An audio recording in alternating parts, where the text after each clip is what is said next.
জিল্লু ওই জিল্লু খায়া দে। এই যে এক্সপ্রেশনটা দিছে বিলার মতো একটা এক্সপ্রেশন দিছে, পুরা ডায়লগটা দিছে পচায়া। খায়া দে। সালমান কি কখনো কয় যে আমি শাহরুখ খানের বার চাই? সবাই শাহরুখ খানের দোয়া নিয়া তারপর বড় এবার চাই। আর আমগো বাংলাদেশে একটাই সমস্যা কি জানেন? শুক্র অষ্টদের একটা নায়ক আইসাই সে নিজের শাকিব খান বাবা শুরু গেছে। মেগাস্টার শাকিব খান 27 বছর ধরে রাজত্ব করতেছে।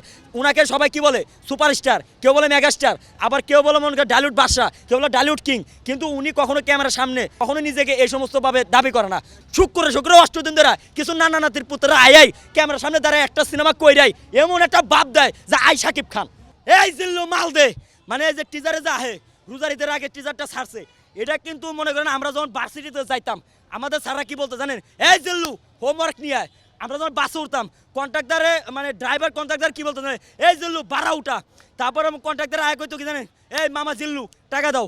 আমরা বন্ধুদের সাথে যখন আড্ডা দিতাম তখন কই এই জিল্লু চাল হয়। আমরা যখন চার দোকানে যা চা খাইতাম দোকানদার কি বলতো? এই জিল্লু টাকা দিয়া যা। তারপরে আমরা যখন রেস্টুরেন্টে যাইতাম যা মানে খাওয়ার শেষে টাকা নিতে আসছো বিলটা, এই জিল্লু বিলটা উঠা। মানে কি একটা লেভেল ছিল।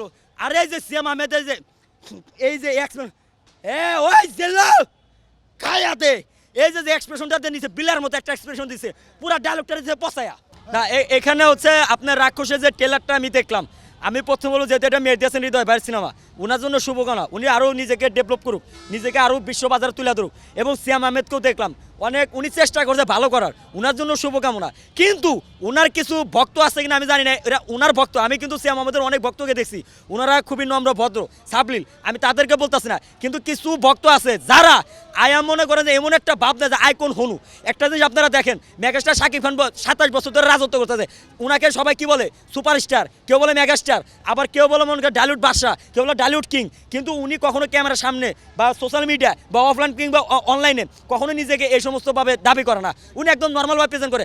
আর শুক্র অষ্টদিন ধরে কিছু নানা নাতির পুত্ররা আই ক্যামেরার সামনে দাঁড়ায় একটা সিনেমা কইরাই এমন একটা ভাব দেয় যে আই শাকিব খান। মানে কি একটা অবস্থা। আপনি বলিউডে দেখেন না যে শাহরুখ খান আছে, সালমান খান কি ভালো অভিনেতা না ভাই? ভালো অভিনেতা না? তো সালমান কি কখনো কয় যে আমি শাহরুখ খান এবার চাই? Hrithik Roshan most handsome popular একজন অ্যাক্টর, উনি কি কখনো কয় যে আমি শাহরুখ খান এবার চাই? তারপর টাইগার শ্রফ বেস্ট ডান্সার, উনি কিন্তু ভালো ডান্স মারে, উনি কি কখনো শাহরুখ কয় যে আমি শাহরুখ খান এবার চাই? সবাই শাহরুখ খানের দোয়া নিয়ে তারপর বড় এবার চাই, যাই নিজের জায়গায় ক্রিয়েট করছেন। রণবীর কাপুর উনিও ওনার জনপ্রিয়তা কিন্তু একই অনেক বড়। তারপরে হচ্ছে আমরা রণবীর সিং যে ধুরন্ধার করে একটা কাঁপায় দিতেছে।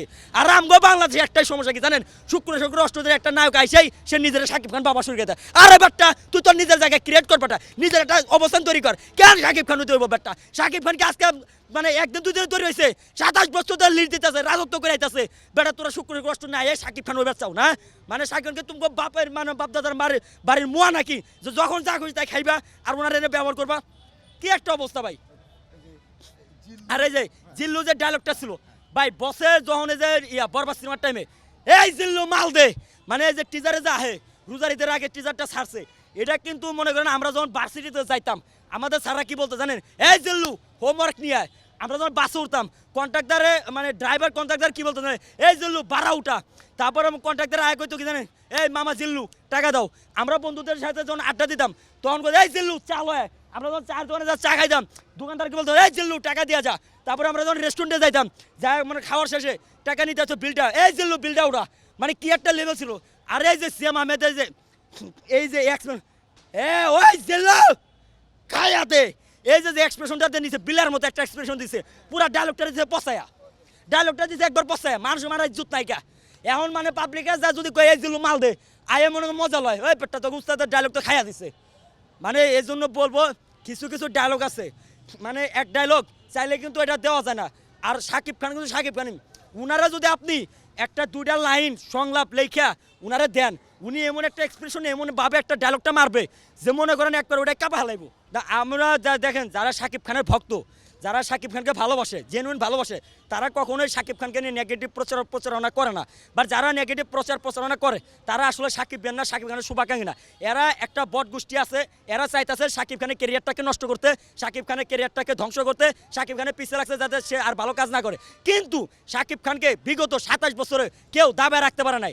আগামী 1 যুগ 2 যুগ 3 যুগ 4 যুগ 5 যুগ 10 যুগ 20 যুগ 50 যুগ 100 যুগ যদি বাচ্চা থাকে মানে বাংলাদেশ বা বিশ্ব বাচ্চা থাকে আর শাকিব খানের যে আল্লাহ তাআলা হায়াত দেয়, কোনোদিনও কোনো মাল্লাল নাই যে শাকিব খান খানকে দাবা রাখবে। তোমরা যতবারই শাকিব খানকে নিয়ে সমালোচনা করবা ঠিক ততবারই আমরা শাকিবিয়ানরা শাকিব খানকে আলোচনায় আলোচনায় আলোচনায় আলোচনায় রাখবো রাখবো রাখবো। তোমাদের যদি তারপর থাকে পারলে তোমরা শাকিব খানের একটা চুলো ছিঁড়া দেখো।